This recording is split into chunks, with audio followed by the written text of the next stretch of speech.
তাহলে কিভাবে রাত জাগতে হবে?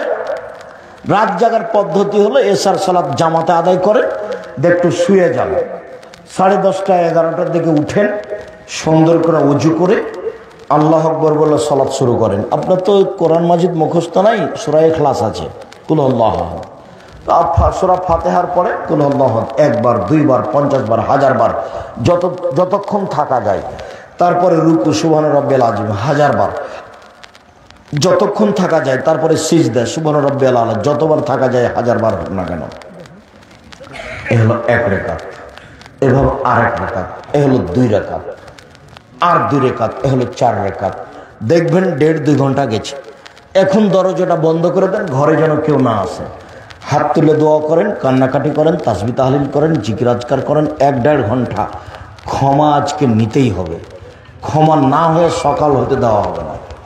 আগে তুমি ক্ষমা করো, তারপরে কোনো কথা। খুব চাপ দিয়ে বলতে হবে, আগে তুমি ক্ষমা করো, তারপরে কোনো কথা। কান্নাকাটি করে খুব বিনয়ের সাথে বলবেন আপনি। 1-1.5 ঘন্টা, তারপরে আবার 4 রাকাত, দেখবেন ফজর হয়ে এসেছে। 3 রাকাত 1 রাকাত বেতু পড়ে নেবেন, বাসায় গিয়ে সাহারি খাবেন। তার নাম হলো রাত্রি জাগা। চাঁপাই নবাবগঞ্জের মতো রাত্রি জাগলে শেষ 10 রাত 5 রাত রাত্রি জাগা হয় না। চাঁপাই নবাবগঞ্জের কি বলেন তো আব্দুর রাজাক সাহেব?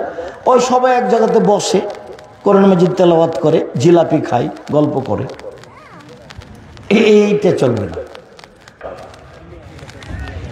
প্রশ্ন, ফরজ সিয়াম